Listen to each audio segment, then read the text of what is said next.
We worship you, O Lord. Salamat po sa kalayaan na makasamba sa inyo. We thank you, Holy Spirit, for giving us, allowing us, Lord, to worship you, to worship the Father in heaven. Lord, all glory belongs to you.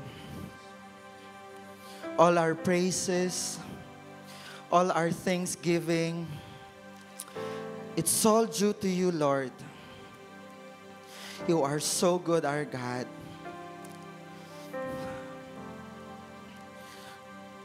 We thank you, O Lord. Lord, we feel that the Holy Spirit is moving. The Holy Spirit is moving in this place. Lord, we want to thank you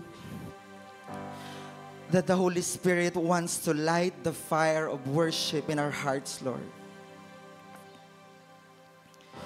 We thank you for your move in all our lives, O God. You are so good, O God. All worship belongs to you. All praises belongs to you, O God. Can we just continue to lift our hands and worship the King of Kings? Worship Him in the Spirit. Let's just worship our God. Let's just worship our God. We thank you for your presence, Lord. We thank you, O Holy Spirit. We thank you, Holy Spirit, for stirring that fire, Lord, of worship in our hearts. Salamat po sa isang malayang pagsamba. Hindi man kami karapat-dapat, pero ginawa mo kaming dapat upang makasamba sa inyo. Salamat po. And Lord, today, patuloy po kaming makikinig sa inyo. Patuloy kaming makikinig sa sasabihin po ninyo, Panginoon. We will continue to open our hearts to you. We will continue to set our hearts to you, Lord. We continue to fix our eyes on Jesus alone. We thank you, O Lord. Father, we give you all the glory, praises and honor in the mighty name of Jesus. Amen and amen. Come on. Would you give Him the best clap of praise? The best clap of praise to our God. He is worthy.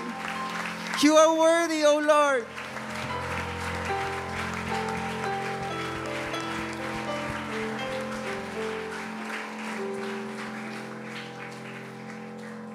Sige po, pwede na po tayong makaupo.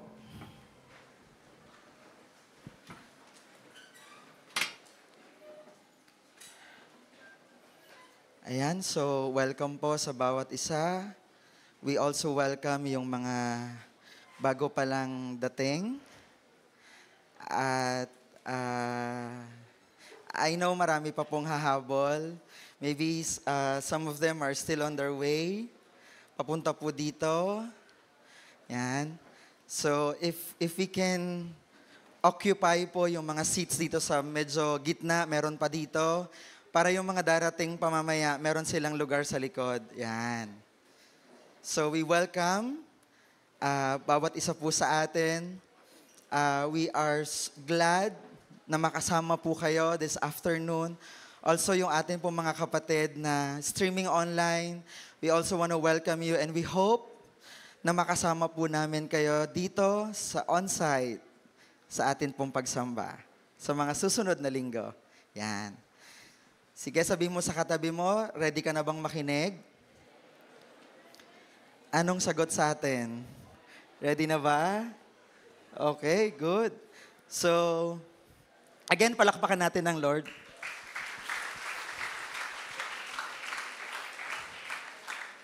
Ayan, so salamat sa kanyang spirito na kasama natin sa hapon na ito sa ating pagsamba sa ating Panginoon. Sige po, may mga dumarating pa. I want you to find a seat na komportable po kayo at makakapakinig po kayo ng maayos. Yan. Okay, ayan, salamat po. So pag-uusapan naman natin ngayon ang Holy Spirit as the worship enabler. No? Ibig sabihin ng enabler, it could be a person or a thing that could make something possible. Right? And worship is one thing that we can do only through the Holy Spirit. Yeah? So, I believe po, we need the Holy Spirit to truly worship the Lord because He is the one na nagko-connect po sa atin, sa Diyos. Yung ating puso sa atin pong Panginoon. Kumbaga, ang Holy Spirit He's a bridge, no? That connects us to the presence of God. No? Bakit sumasaya ang puso natin every time that we worship God? No? Bakit nag-uumapaw yung heart natin whenever we come to worship the Lord?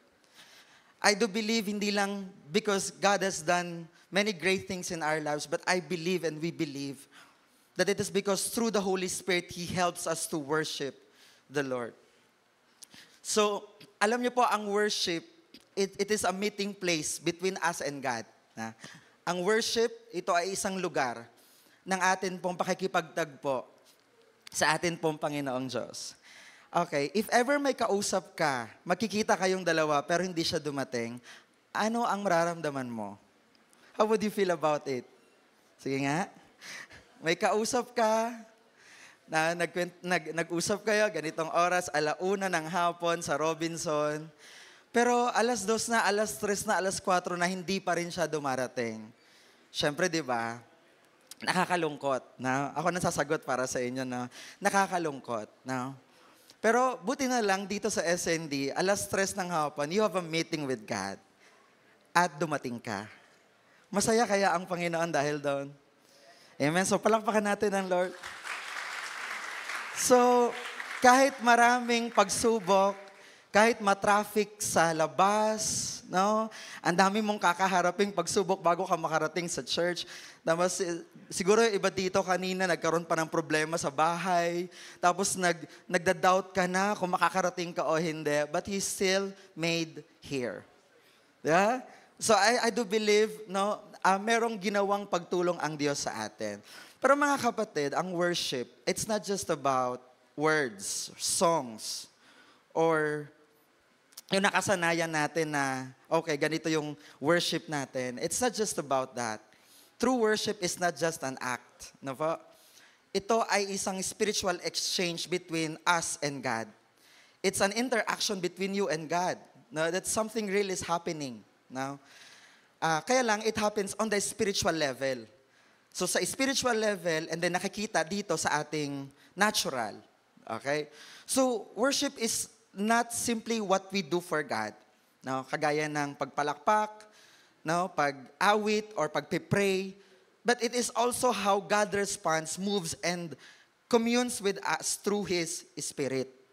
So, yung worship po natin, kailangan talaga natin ng Holy Spirit. So, since God Himself is a Spirit, it is the Holy Spirit who becomes the bridge. Yeah, kanina nabanggit ko sa inyo. Ang Holy Spirit parang siya yung tulay, no, na gumagawa sa pagitan natin at ng Diyos habang tayo ay sumasamba, habang tayo ay lumalapit sa atin pong Panginoon. So, ang Diyos, naghahanap siya ng isang uri ng pagsamba na kung saan sumasamba tayo sa Espiritu at katotohanan. Alam nyo, ang Diyos, naghahanap siya ng mga totoong sasamba sa Kanya in spirit and in truth. No? Sabi sa John chapter 3 verse 30, "Yet a time is coming and has now come when the true worshipers will worship the Father in the Spirit and in truth. For they are the kind of worshipers the Father seeks." No? So, how to worship in spirit? No? So the truth is, the scripture says, those who will worship Him must worship Him in spirit and in truth. No? Ano yung sinasabi patungkol sa pagsamba? Paano daw tayo dapat sasamba? We should worship God through are in spirit and in truth. So, dyan sa binasa nating verse, there are two components there. Una, spirit. Who is the spirit? We know which is the Holy Spirit. But of course, dito sa verse na binasa po natin, it's talking about our spirit. The spirit that God put inside of us. The inner man. No? And the scripture tells us that he that is joined to the Lord is one spirit with him, with his spirit. So the key to worshiping from our spirit is to worship him with the Holy Spirit. So the Holy Spirit connect with our spirit so that we can worship him through spirit. Okay, in spirit. Okay. So ngayon, ano naman yung truth?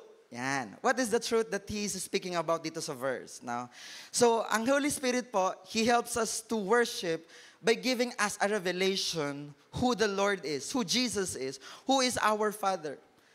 So it's important that when we worship the Father, when we worship the Lord Jesus Christ, there must be a revelation in our hearts. There must be something, a reason that pushes you to worship the Lord. Kailangan may kapahayagan sa'yo. What's the reason there? Bakit ka nag-worship sa Panginoon? Bakit ka sumasamba sa Panginoong Diyos?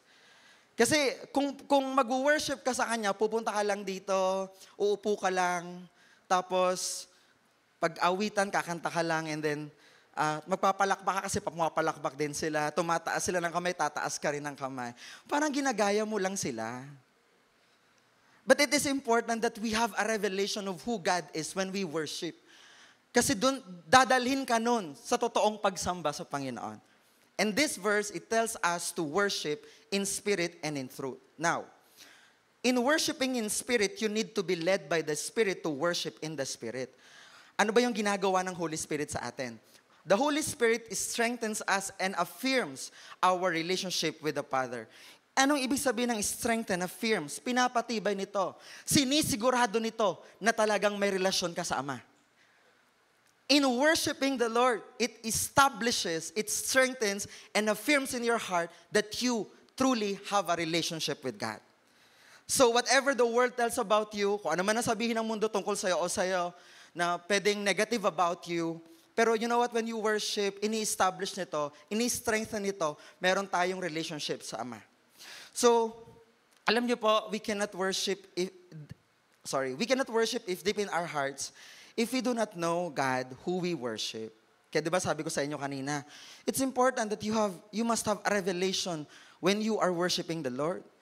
We worship from our growing connection with our Father. And He connects us to God's presence. Yung Holy Spirit, kinoconnect tayo sa presensya ng ating Amang Diyos. Sa Romans 8:14, sabi doon, for those who are led by the Spirit of God are the children of God. So sino dito children of God? Are you Spirit-led? Led na ba kayo ng Holy Spirit? So as children of God, then we must be led by the Spirit of God. Pangalawa, the Holy Spirit ignites love and passion for God. Wow. Ang Holy Spirit po talaga, no? Ang naglalagay ng pag-ibig at passion sa ating puso para sa Panginoon. Sabi ng Romans chapter 5 verse 5, and hope does not put us to shame because God's love has been poured out into our hearts through the Holy Spirit who has been given to us. Ang Holy Spirit po, siya yung nagkukultivate ng love sa atin pong puso. Now, well, it's true that when we worship, it requires us to participate when we worship the Lord. It's true na kailangan ibukas mo yung labi mo para makaawit ka sa Diyos, makasamba ka sa Kanya, na talagang i-express mo yung pag-ibig niya sa'yo. But without the help of the Holy Spirit, worship songs are just songs. Words of worship are just words. Prayers are nothing more than just like words without the presence and the power of the Holy Spirit. If you feel like, ano ka lang, parang nag-worship ka lang kasi na-force ka lang to worship kasi nga nakikita mo sa iba. O dahil parang, ay meron akong kailangan ko mag-worship sa Lord para humingi ako habang nag-worship ako sa Kanya. O di kaya may karamdaman ako, kailangan ko ng kagalingan para ako gumaling. Kaya lang, babalikan ko yung kanina, we must have a revelation of who God is. The main reason why we should worship God. Because you know what? Pagdating nyo dito sa church, para bang nakaprogram lang sa inyo pagkakantahan, kakanta ko. Kapag talunan sila, tatalon din ako. Kaya lang, kung ganun ang dahilan natin, matatawag ba nating worship talaga yon? Siguro, yung ating physical being. Pero the question is our spirit deep within really worshiping the Lord through the help of the Holy Spirit? That's the question, mga kapatid. So, alam niyo po mga kapatid, madalas, nagre-reveal ang Lord sa atin kung sino siya to the situations na hindi natin gusto. To situations that we don't like. To the situations like we're uncomfortable. Di ba? No, there are seasons of our lives na ayaw natin syempre pagdaanan. Pero sa totoo lang mga kapatid, gagamitin ng Lord yun sa atin para katagpuin po tayo. Okay? Mararanasan po natin. Kaya nga, in times of struggles po that is coming into our lives, that's the time that you should not give up worshiping the Lord.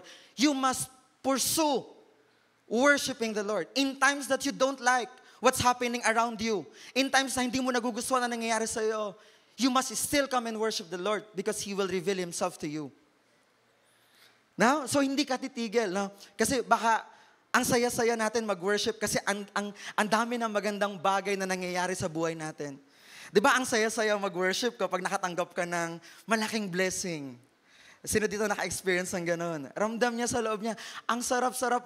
There are some people na nag-raise ng hands sila. Ang sarap mag-worship kapag naka-receive ako ng blessing. Pero paano na kapag yung sitwasyon mo, hindi mo nagugustuhan? Would you still want to worship the Lord?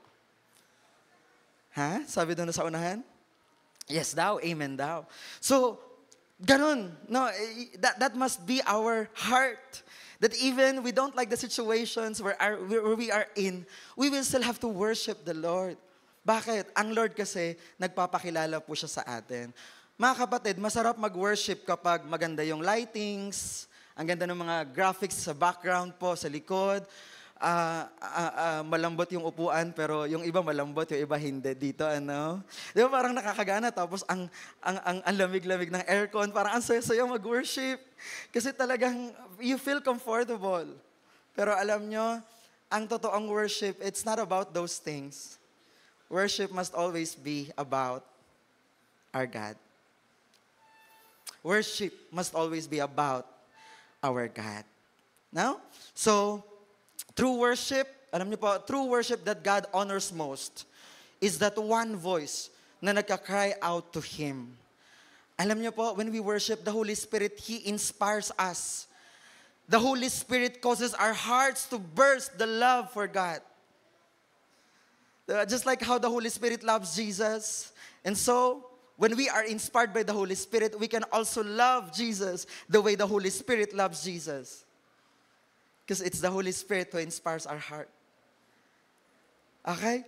So, if you will surrender to Him, kung magsusurrender lang tayo ng puso natin, sa Lord natin, sa Holy Spirit, He will teach you how to really love Jesus. May tanong ako sa inyo, do you really love Jesus? Baka salita lang No, but I believe that we love Jesus. No? But to love, para mas lalo nating mas mahalin pa, makilala pa ang Panginoong Diyos, then we must surrender our hearts to the Holy Spirit. Because only by surrendering that we can experience true worship to God. Kung totoo tayong nagsusurrender sa Kanya. Okay. So, alam nyo, mahirap pilitin ang sarili mag-worship sa Panginoon. But I do believe na kaya kayo nandito, hindi kayo napilitan. Tama ba? Sinong napilitan? Kasi in-invite ako ng friend ko eh. Sino? Sabi nung kaibigan mo, ililibre kita mamaya sa Jollibee sa Robinson. Sumama ka na. Diba? No, tapos yung pagdating mo sa bahay nila, maliligo pa lang siya. Ikaw okay ka na. No? So, bakit natin siya ini-invite? Of course, we love that person. Mahal natin yung kaibigan natin na yan. So, what does it mean to really worship in spirit? To worship in spirit means to rely on the Holy Spirit. Naintindihan niyo po? Kanina, babalikan natin, we cannot force our hearts to hindi mo mapipilit ang sarili mo na basta lang na i-worship ang Panginoong Diyos. If you really want to worship the Lord in spirit, then you must acknowledge the role of the Holy Spirit in your life. The Holy Spirit, He wants us to rely in Him. Because to worship in spirit is to worship God with love that was given to you by the Holy Spirit. To worship God with desire that was given to you by the Holy Spirit. Before, ang worship, it begins as a revelation, then it becomes an expression. Kapag nag-reveal ang Lord sa iyo for who He is, mag-worship ka talaga sa Kanya. No? Dati, kanina revelation lang sa'yo, mag-worship ka. Pero now you're here, you are expressing your worship to God. The revelation becomes an expression. Kaya po mahalaga that we receive revelation from God, from the Holy Spirit, for who God is, the God that we worship. Now, how to worship in truth? No? So, we need to love and walk in truth to worship in truth. Alam niyo po. So, okay, to worship in truth means letting the Spirit of truth to lead, teach, and transforms us. So, worship aligns with God's Word and reflect His character. Alam niyo po, ang Holy Spirit is also called as the Spirit of truth that guides us into all truth. He leads us to love and walk in God's Word. Tingnan po natin sa John chapter 16, 13 to 14. Tingnan natin tong verse na to. Sabi doon, but when He, the Spirit of truth comes, He will guide you into all the truth. He will not speak on His own. He will speak only what He hears, and He will tell you what is yet to come. He will glorify Me because it is from Me that He will receive what He will make known to you. Now, ang tanong po dyan, who is the Holy Spirit going to glorify? What is going to glorify? Jesus. In other words, nire-reveal niya ang Panginoong Jesus. You know, worship is not about us. It's all about Jesus. So when we come to worship, mga kapatid, hindi dahil may naranasan tayong breakthrough. Not because of our emotions, no? And our God is always worthy of worship, not because of what He does, but because of who He is. We praise God for what He has done, but we worship Him for who He is. Masarap mag-worship kapag may naranasan kang kabutihan ng Diyos. Yes. We praise God for that. But we worship for who God is. Dapat, nag-worship ka sa Lord, hindi dahil marami siyang mabuting ginawa sa buhay mo. Nag-worship ka sa Panginoon kasi alam mong siya yung Diyos mo. May revelation ka of who God is in your life. Kanina nabanggit ko sa inyo, in many situations of our lives, nagpapakilala po ang Panginoon sa atin. In times that it's uncomfortable to face, no, yung mga pangyayari po that hindi natin nagugustuhan. Pero sa mga pagkakataon po na iyon, ang Lord po ay nagpapakilala po sa atin. So worship, mga kapatid, can be done in any reason. In any season. So worship is not just a lifestyle, no? Bagamat, di ba, pag worship, kumakanta tayo, umaawit tayo ng mga masaya at mga papuri sa Panginoon. Pero ang worship talaga, it's a special moment that we express our love to our God. Ano po? So, again, hindi po yung pagpalakpak lang talaga, hindi yung pagtaas ng boses mo hindi yung pagsigaw mo talaga sa Panginoon when you worship. Ang worship po, nakafocus talaga siya on worshiping who He is. Alam niyo po, worship is giving God the glory. Okay? As you see the glory in Him. No, yung binibigyan mo siya ng papuri at karangalan kasi yun ang nakikita mo sa Kanya. At tuloy-tuloy po yun. Tuloy-tuloy yun. Diba sa devotion natin, sino dito, bago ka magbasa ng Bible, nag-worship ka muna sa Lord. Diba? Every Sunday, you come here sa church, nag-worship ka. Pero every day, meron ka ring worship time sa Panginoon. Kapag paulit-ulit mo tong ginagawa, mga kapatid, ito yung cycle of love na nagpapatuloy, nag-i-intensify. nagpapatuloy, nag-reveal sa atin at ini-inspire tayo ng Holy Spirit to worship Him.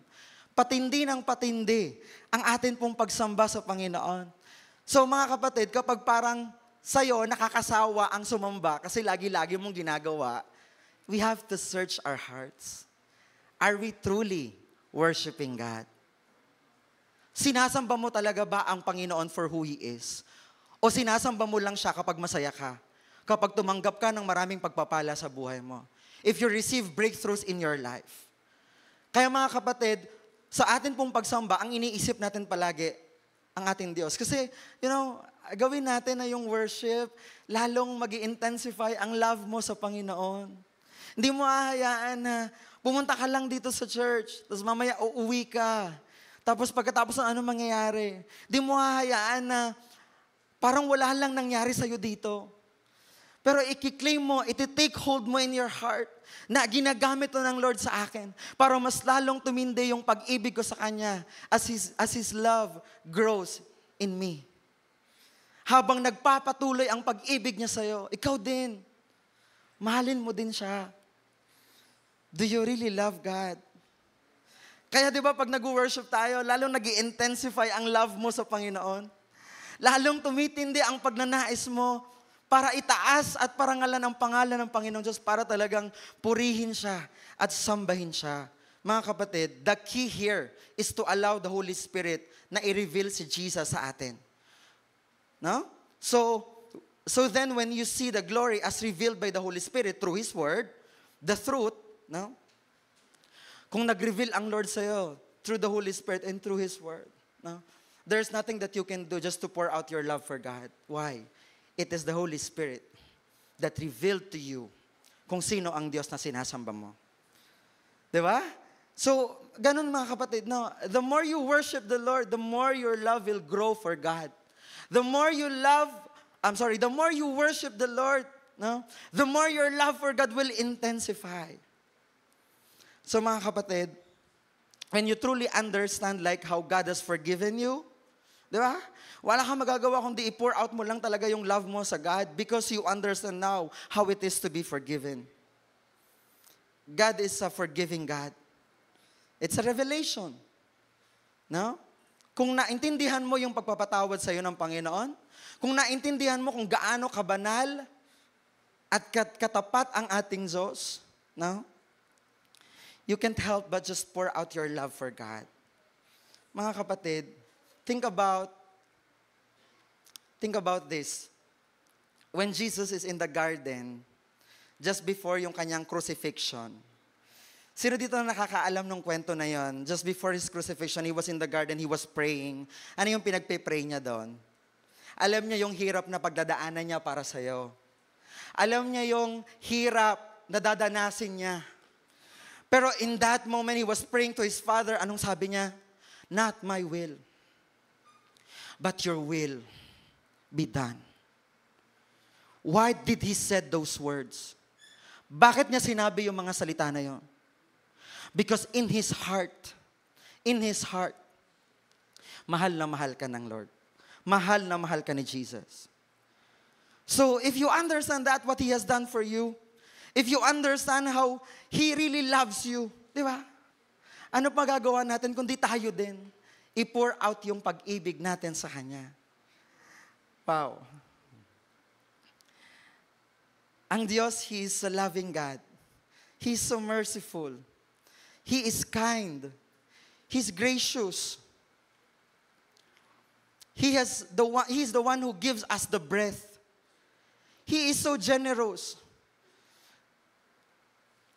And look at this, no? Sa lahat ng nilikha ng Diyos, ikaw ang pinakamahalaga sa kanilang lahat. Wow.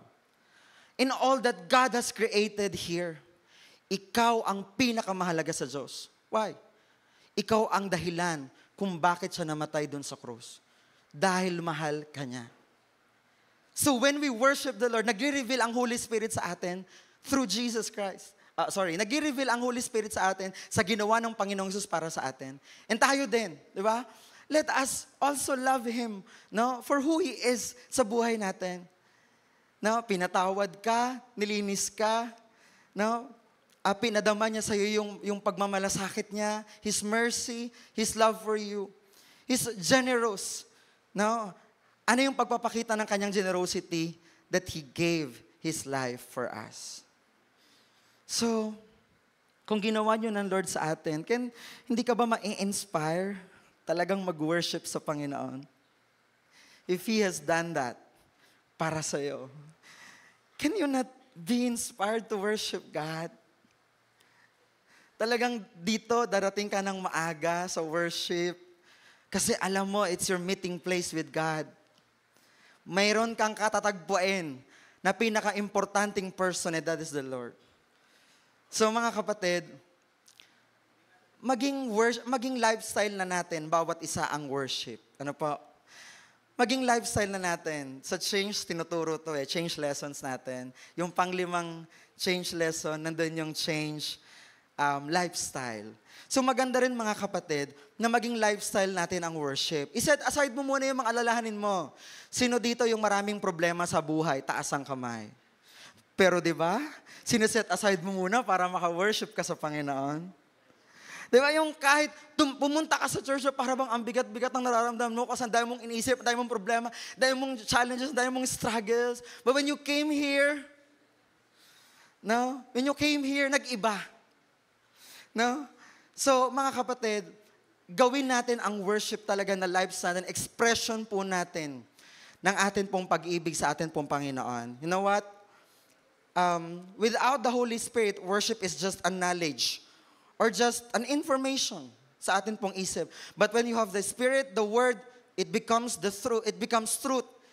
In spirit and in truth, we will be inspired to worship. Now, something happens now and the more as we see, something happens now and the more I see Him, the more we will glorify Him. So you realize that the more you see God, the more you want to worship. The more you worship, the more you see of God. It intensifies and it never ends.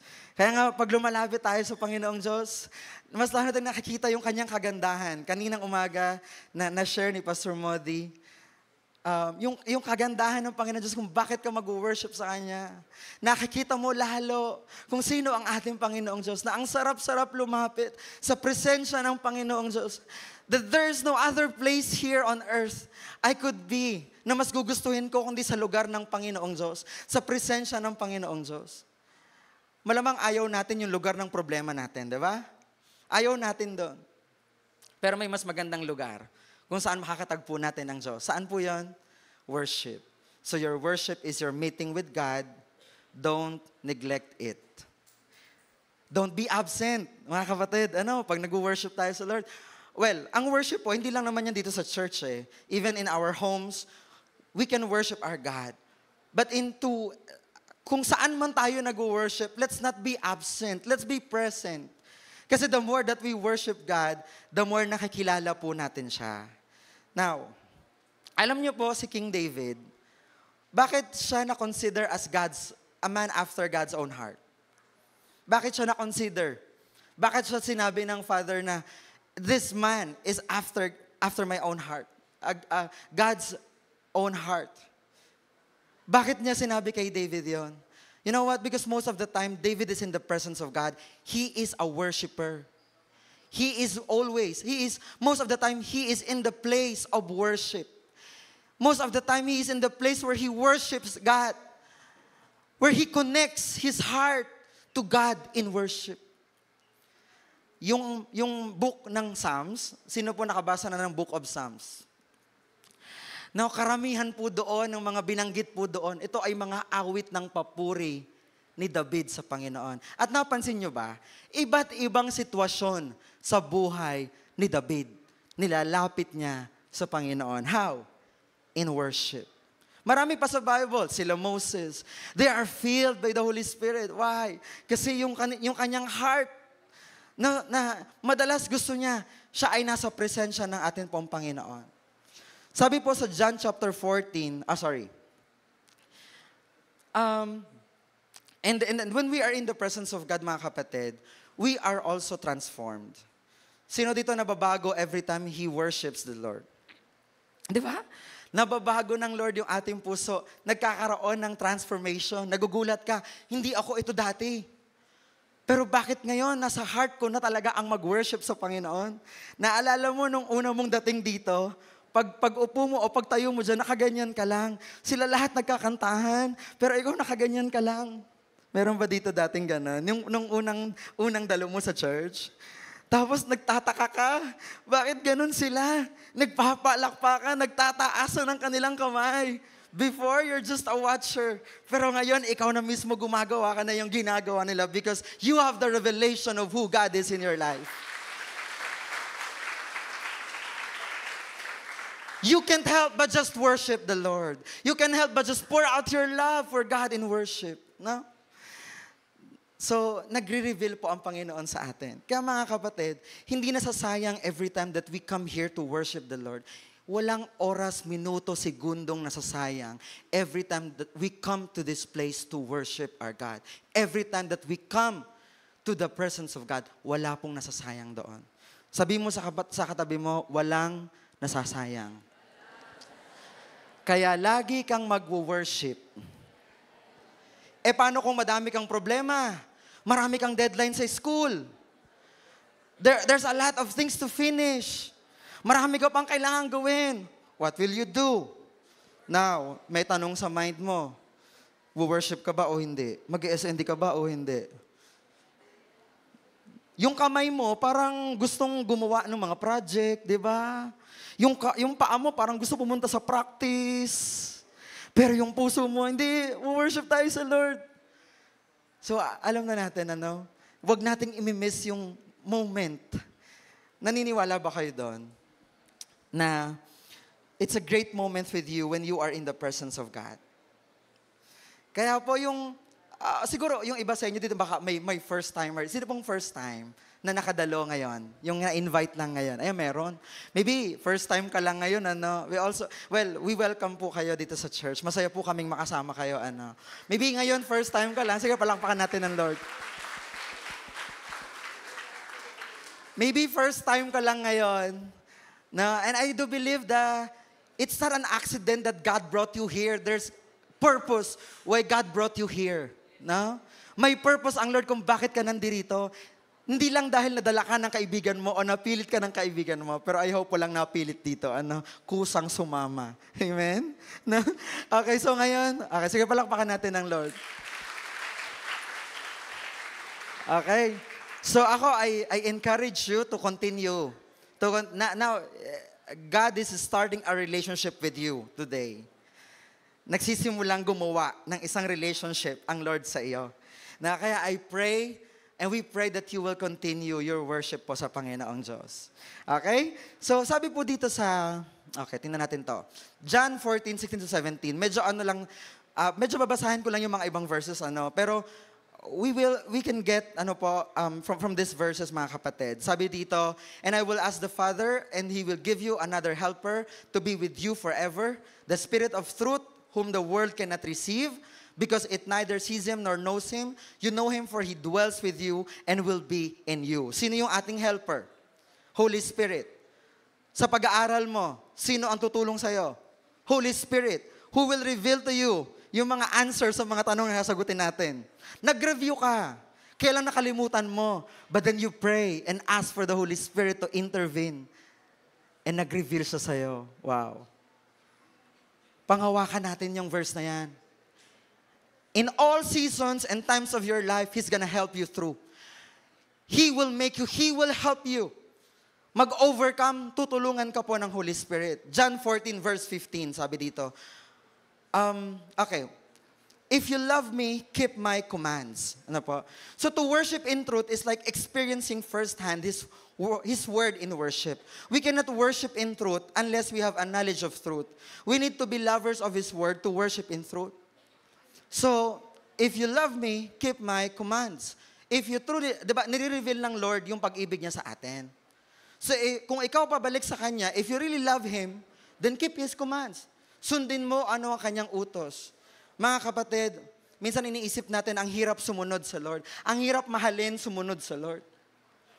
No, pero bilang children of God, Because we love God, we want to obey. We will obey His commands. Sa nagmamahal, walang mahirap. Sa nagmamahal, walang mahirap.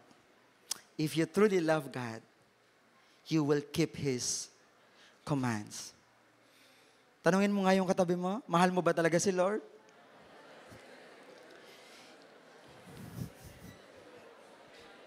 Yan po ang sagot. Yan po ang sagot. Then keep His commands. Okay? Sundin natin ang iniutos ng Lord. Alam niyo, sa totoo lang, ay mga kapatid, gawin nating delight ang sumunod sa Lord. Yung masaya yung puso natin pag tayo susunod sa Lord. If God doesn't want you to be in that place na mapapasama ka, huwag ka doon. Huwag ka pumunta doon. Pero sa place na mapapabuti ka, doon ka pumunta. Saan ang lugar kung saan mapapabuti ka? In the presence of God. So worship natin sa Panginoon. Sabi po dito, John 17 verse 17. Sabi dito, your word is a lamp for my feet and a light on my path. Wow. Ang salita ng Diyos ang liwanag ng ating buhay. Kaya dapat wag mong kaliligtaan. Wag mong kalilimutan ang salita ng Diyos. Ang salita ng Diyos, mga kapatid, yan ang ilaw sa ating mga paa. Kumbaga, dadalhin ka niyan sa liwanag. Dadalhin ka niyan sa katwiran. Hindi liliko sa kanan, hindi liliko sa kaliwa. Tuwid, diretso. That's the role of the Word of God in our lives. Nagiging liwanag ng buhay po natin ang salita ng Diyos.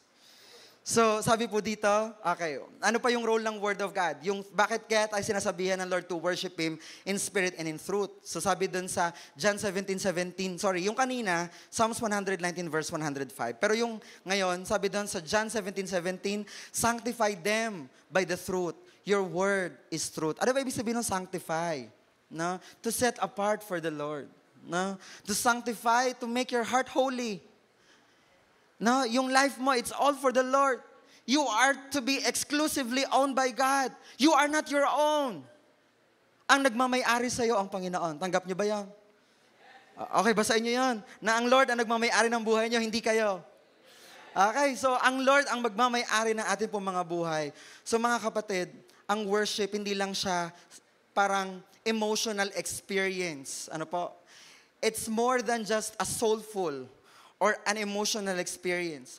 Pag tayo po nag-worship sa Lord, it really brings transformation, freedom, healing, power, and revelation. Marami pong ginagawang pagpapala ang Lord sa atin whenever we come to the presence of God. So do not miss it. If in true worship, He can transform you, He can give you freedom, He can heal you. He can give you power and a revelation. So do not miss worship. Because in worship, those things happens. Nangyayari yung mga bagay na yan. Do you believe that? Naniniwala ba kayo? Naniniwala ba kayo na yung mga bagay na yan kayang gawin ng Panginoon sa atin when we are in worshiping the Lord? In the Spirit, in the presence of our God. No? So, worship is not just a spiritual experience, it is also God aligning ourselves with Him. Our faith increases as we are in His presence because we experience Him. May mga pagkakataon sa atin, dumidiskarte tayo sa sarili nating kaparaanan. We try to solve problems, by our own abilities, no? But you know what? When you worship the Lord, no? Binibigyan tayo ng Lord na kakayanan. Ina-align niya tayo sa Kanya. Ina-align tayo ng Lord sa Kanya. Ini-increase ng Lord ang faith natin. Pinapatibay niya yung faith mo. Para in times na may mga struggle and challenges ka na dinadaanan sa buhay mo, magtatagumpay ka. Gagawin ng Diyos na matagumpay ka. So, the spiritual exchange that happens in true worship encounter. Kapag ba tayo, pag totoo yung worship mo sa Panginoong Diyos, pag totoo yung pagsamba mo sa Panginoon, ano po yung ginagawa niya sa atin? Ano yung spiritual exchange? Ano yung pagpapalitan na nagaganap? Una, when we offer ourselves as living sacrifices in worship and exchange, God gives us His presence. Yung sacrifice, ang tinutukoy yung buhay po natin. If you can only give your life to God, if you can only surrender your life, your heart to God, He will give you His presence. At sa presensya ng Diyos, wala ka nang hahanapin pa. Kumpleto, puno, walang kulang. Amen? So,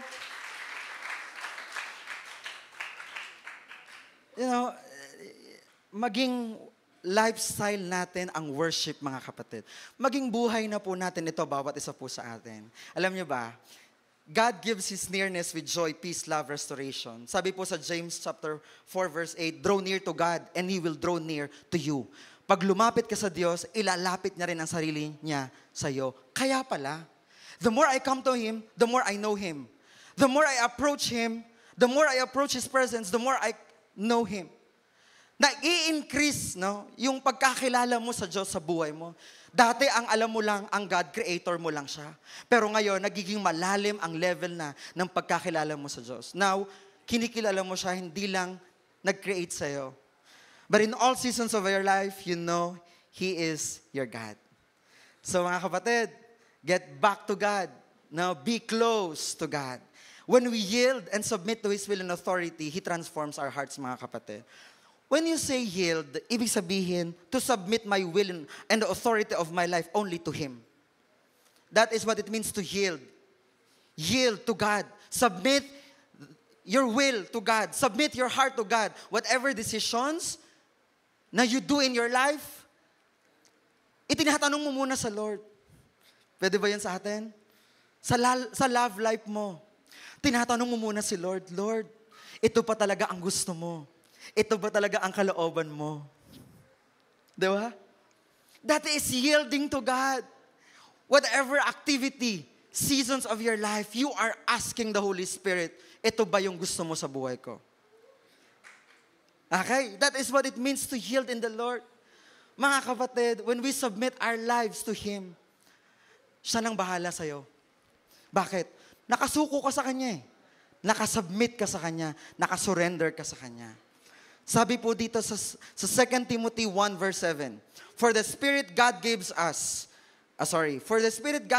does not make us timid, but gives us power, love, and self-discipline. Hindi raw yung spirit of, the Spirit that He gave us is not to make us timid. Ano ba yung timid? Yung you're losing your courage, yung nawawala yung lakas mo ng loob, no, yung parang nawawala yung tapang sa'yo. Hindi po yun ang binigay ng Lord sa atin. But what He gave is power, love, self-discipline. As a children of God. Okay? So, when we adore and honor Him, mga kapatid, He imparts understanding and revelation. No? Kaya pala, dapat talaga every time that we worship, hindi talaga tayo mawawala sa worship. Because as we focus on His greatness, the Holy Spirit begins to open yung atin pong understanding. We start to see more of God who is His holiness, His mercy, and His power that is working in our lives. The more na ikaw ay nagbababad sa presensya po ng Panginoong Diyos, the more na ikaw ay nagbababad sa Kanyang presensya, you are receiving understanding and revelation from God. Kaya pala, hindi ako pwedeng mawala sa worship. Kasi isipin mo na lang, kung mawawala ka sa meeting place nyo ng God, malulungkot siya. Malulungkot siya. Parang ganito, yung puso ng isang cell leader, kapag yung tinuturuan niya hindi naka-worship, nalulungkot siya.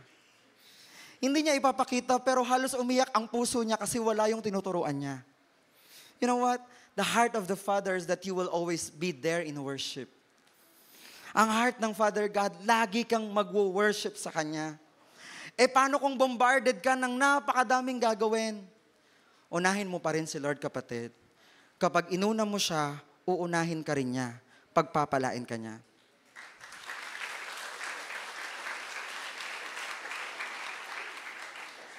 So, when you worship, you're not just expressing love. You're also receiving truth and fresh revelation from God. 1 Corinthians chapter 2, verse 10. Sabi doon, God reveals to us by His Spirit the deep things of God. Ganda, no? God reveals to us by His Spirit the deep things of God. Instrument ang Holy Spirit, ang Spirit of God, para mas lalong makilala natin ang mas malalim pang kapahayagan patungkol sa Diyos. That's what 1 Corinthians chapter 2 verse 10 says. God reveals to us by His Spirit the deep things of God. So you wanna know the secrets of God? Gusto mo malaman yung mga sikreto ng Panginoon? Gusto mo ba? Worship ka sa Kanya. Come to the truth. Dun sa Word of God. No? Patuloy tayong kilalanin siya sa atin pong mga buhay. In times of worship, napapalapit ang puso natin sa Kanya at siya sa atin. So sa hapon pong ito, in our conclusion, number 1, transformation constantly happens with worshipers because the Holy Spirit enables us to meet God heart to heart on a daily basis. In our private times or in sa church. Alam niyo po, nagagawa ng Lord ang pagbabago sa ating puso, sa ating buhay, sa atin pong paglalagi sa presensya ng Panginoon. At nagagawa niya yon sa pamamagitan ng Kanyang Espiritu. Through the Holy Spirit that is at work in you. Kaya pala, ang God, He doesn't want you to dwell in your past. He doesn't want you to dwell in your past. Pwedeng yung past natin, ang dami po nating kasalanan, ang dami nating mga frustrations, ang dami mga negative in our past.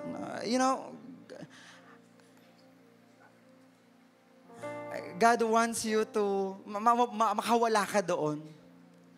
Gusto ng Diyos makaalis ka doon, kapatid. So, worship is an invitation for us that whatever we want to bring to God, whether it be sin, doubt, frustrations, God can change that. So whatever struggles that you have right now, pwede mong dalhin yun sa Panginoon. The reason why you keep on, bakit ka nabibigatan dyan? Because you keep on holding it. Because you keep on, yung dala-dala mo siya. But in worship, pwede po nating dalhin yon sa Panginoon. And that word transformation begins to happen. Makikita mo sa iyong buhay, hindi na ikaw yung dating may kabigatang nararamdaman sa buhay mo, sa puso mo. God is totally transforming you. At mangyayari lang yon, mga kapatid. When we come to the presence of God, kamusta yung worship life mo? How's your worship life? Masaya kasi pag Sunday, laging may one way.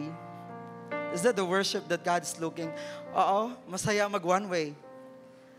But what's the real reason behind it? Why you worship? Why you jump and then dance in the Lord? Why is the reason why you're lifting your hands to the Lord? Ano talaga ang dahilan? How's your worship life? Kamusta yung worship mo? Yung worship life mo sa Lord? Baka yung iba sa inyo dito nagsasawa na. Baka yung iba sa inyo pumupunta na lang kasi masaya yung laro sa likod. Baka yung iba sa inyo pumupunta na lang, masaya yung one way sa dulo. But you're not getting the real point of worship. You're not getting the real essence of why you worship. Worship is about God. We worship for who He is. We worship because we have the revelation of God.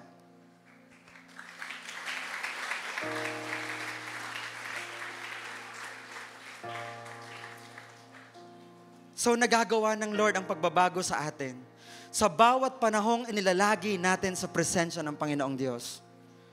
Number 2, He has called us to a life of worship, which happens when we are always led by the Holy Spirit.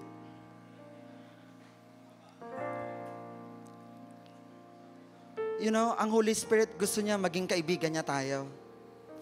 But are you willing to be a friend to the Holy Spirit? Kasi mga kapatid, without the Holy Spirit, we cannot worship. Parang nababaliwala yung worship natin. If not through by the Holy Spirit. So when we worship in spirit through the Holy Spirit of God. Tinatawag po tayo ng Diyos, bawat isa po sa atin, sa isang totoong pagsamba. Ang sabi kanina yung sa unang verse na binasa po natin, yet the time is coming that the true worshipers will worship Him in spirit and in truth. And that time is now.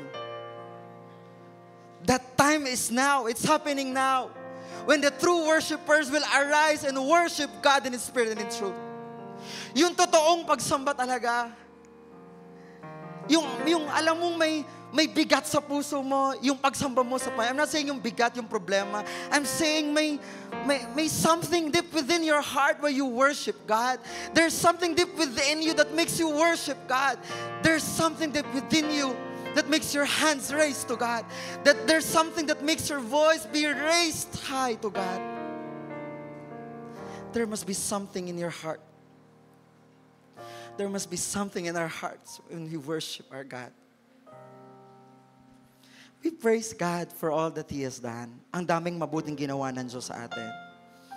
But we worship Him for who He is. Sa 2 Corinthians chapter 12, verse 12 to 18. Sabi po doon, medyo mahaba-haba ito na. But let this word minister to your heart this afternoon, mga kapatid. Sabi doon, therefore, since we have such a hope, we are very bold. We are not like Moses, who would put a veil over his face to prevent the Israelites from seeing the end of what was passing away. But their minds were made dull. For to this day, the same veil remains when the old covenant is read. It has not been removed because only in Christ is it taken away. Even to this day, when Moses is read, a veil covers their hearts. But whenever anyone turns to the Lord, the veil is taken away. I would like to repeat. But whenever anyone turns to the Lord, the veil is taken away. Now the Lord is the Spirit. And where the Spirit of the Lord is, there's freedom. And we all, who with unveiled faces contemplate the Lord's glory, are being transformed into His image with ever-increasing glory, which comes from the Lord, who is the Spirit. We can reflect po dito sa binasa natin, only when we come to the Lord, the veil is being taken away. Ano yung mga veil na to? Pwede ito mga harang sa buhay natin, mga hindrances sa atin, mga problems, mga struggles po that we, mga sins po na nag-work pa sa atin pong buhay. But when a person turns his heart to the Lord, kapag bumalik po siya sa Panginoon, that veil is taken away. Nawawala, na iaalis po ng Panginoong Diyos. Kaya nga pag lumalapit po tayo sa atin pong Panginoon, naiaayos yung puso natin. Sino dito kapag nag-worship ka sa Lord, naiaayos yung puso mo? There are seasons magulo, mabigat, hindi mo maipaliwanag. But whenever you come to the presence of God, naaayos ng Lord ang puso po natin. So, this afternoon, for us to freely worship God, ang susi to surrender. Surrender. Isuko mo lang yung buhay mo sa Kanya. Alam niyo ba, lahat ng problema sa buhay, lahat ng kabigatan sa buhay, lahat ng kasalanan sa buhay, isang surrender lang yan sa Lord. Isang suko mo lang yan sa Lord. May magagawa ang Lord sa'yo. Kaya Kanyang palayain, kaya Kanyang i-transform. I-surrender mo yung puso mo, yung buo mong pagkatao sa Lord. It all starts with a heart that surrenders to the Lord. Mga kapatid, can we all stand this afternoon? Pwede ba tayong tumayo?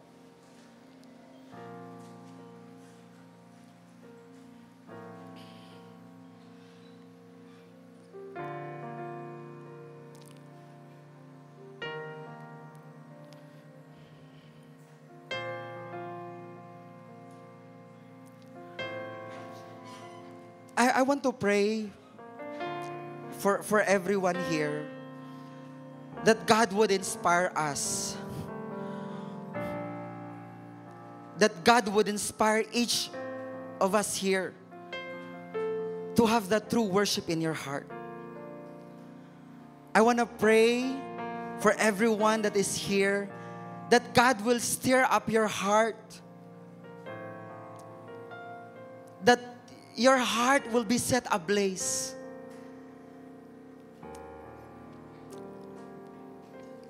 That He will burn that fire in your heart of worship sa Panginoon. Can you raise your hands to the Lord and make that prayer in your heart, Lord? Set ablaze. Lord, I want to worship you. A true worship, Lord, that really comes from my heart. That the Holy Spirit this time will stir up that kind of worship in your heart. He will set you ablaze, a burning one that desires to always bring God the glory no matter what the cost. Jesus.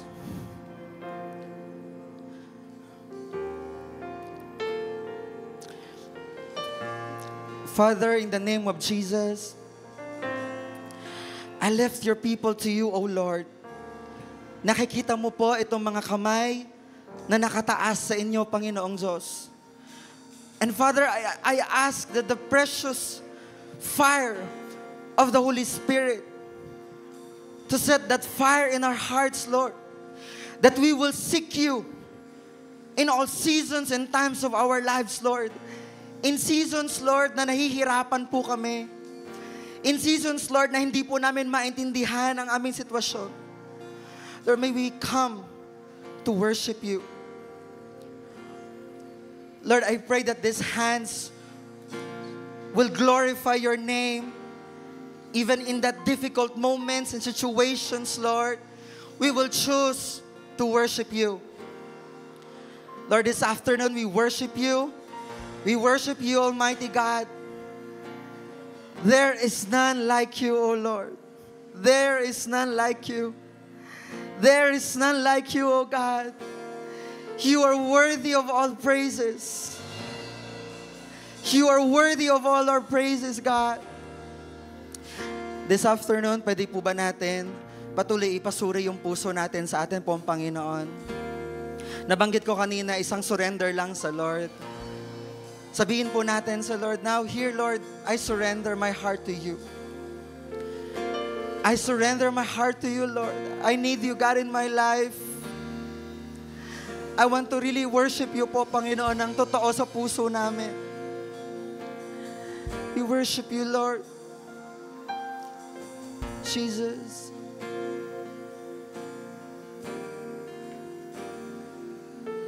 Walang salita ang di mo maririnig,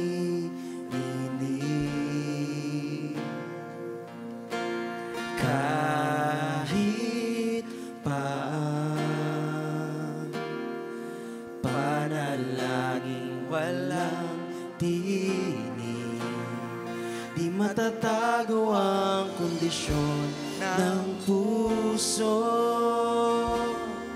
Sa iyo dakilang Diyos, O Kristo. Awitin po natin. Siyasatin mo, Jesus, ang puso kong para sa iyo. Nagsusumamo sa iyo, Jesus. Ika'y manahan sa buhay ko. Pwede ba natin itong awitin from our hearts? Walang salita ang di mo maririnig,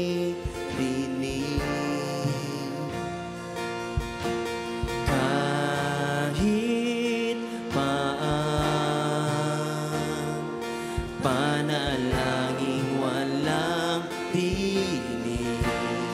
di matatago ang kondisyon ng puso. Sa iyo dakilang Diyos, O Kristo. Siyasatin mo, Jesus, ang puso ko para sa iyo. Nagsusumamo sa iyo, Jesus, ika'y manahan sa buhay ko.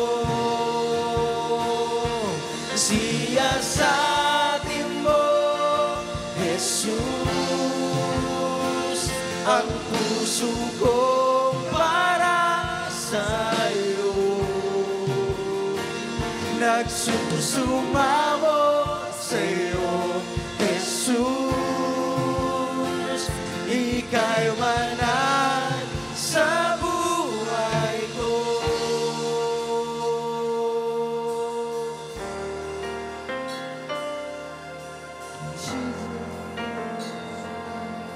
Kay manahan, Diyos.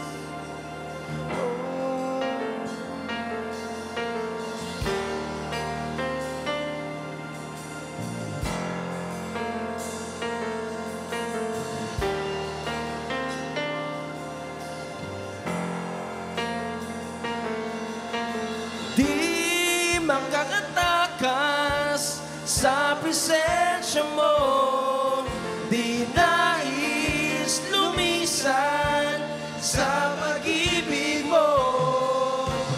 Di magsasawa sa presensya mo, di nais mawalay sa pag-ibig mo. Di makakatakas sa presensya mo, di nais lumisan sa pag-ibig mo. Di magsasawa sa presensya mo, di nais mawalay sa pag-ibig mo. Di makakatakas sa presensya mo, di nais lumisan sa pag-ibig mo.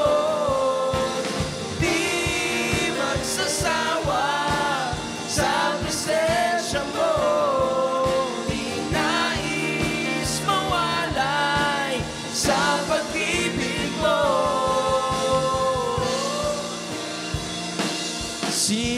Siyasatin mo, Jesus,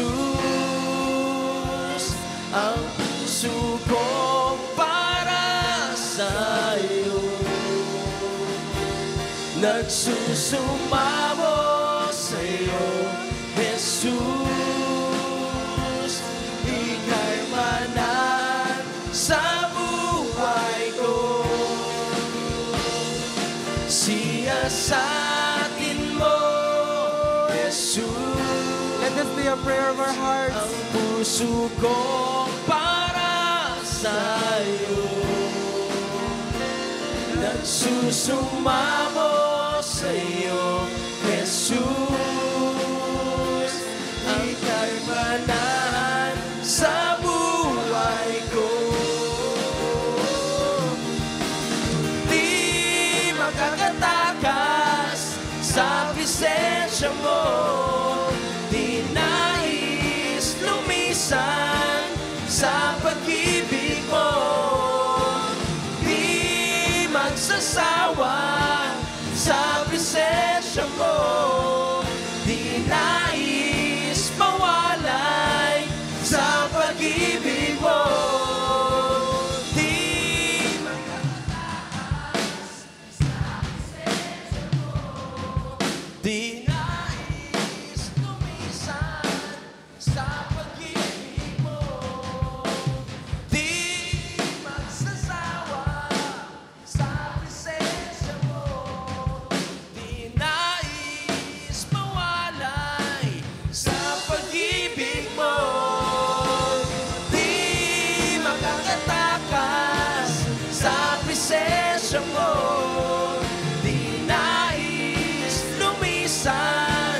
sa pag-ibig mo.